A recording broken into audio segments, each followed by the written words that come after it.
What's up YouTube, this is 410 Auto Tech. I'm going to do a how to change your cabin air filter in your vehicle. So there's usually two locations. It's either under the hood, under the cowl where the wiper blades sit on, or is in your glove box.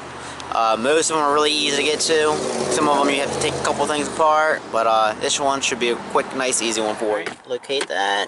There's always going to be some stuff in there. So there's these tabs right there. You just kind of push one end, another tab right there, push in. Usually all the stuff in the glove box falls out, so we're gonna have to re-pick that up. So on this you can see tab right there and a tab right here. So just pick the tab there, pick the tab there, pops out. Some of them go like this, like that, or it's like how this one is just straight out. And you can see it says airflow down, but we're going to take it out and inspect it. So let's see.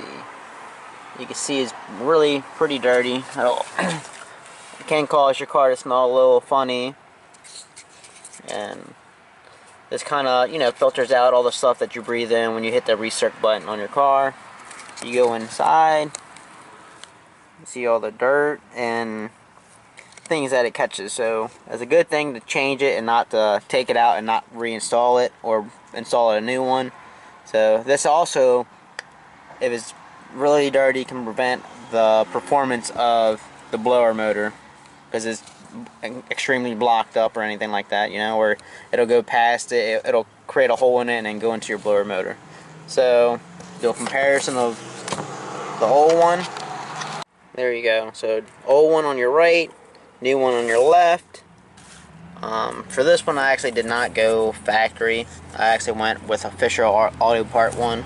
I've had pretty good luck with Fisher, so I'm gonna stick with this. So brand new, old, like I said, usually they say the airflow, so there you go. That's the airflow downwards.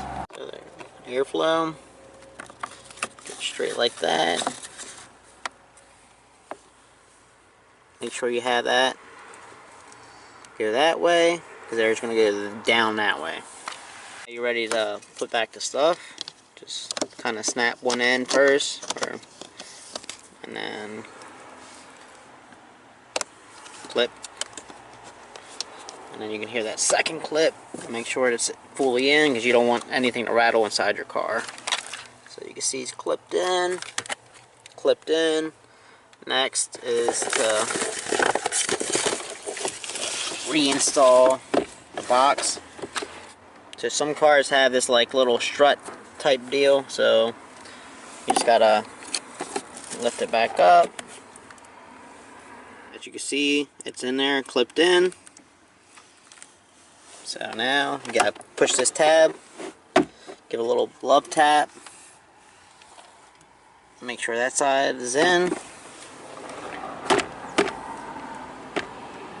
So actually there was a second clip, so I had to readjust it and put it on that second clip and reinstall it, and there you go.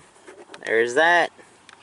That's how you change a cabin air filter. This car is a 2015 Mitsubishi Outlander, but 90% of the cars are fairly easy to get to. It's either in the glove box or under the hood. There you have it. That's how you change a cabin air filter in your car. 90% of the time it's really fairly easy. There's some cars that are oddball, so a little harder, but if I can do it, you can do it. Hit that like, comment, subscribe if you haven't, hit that notification bell on the top. Tell me what you thought. So this is 410 Auto Tech out.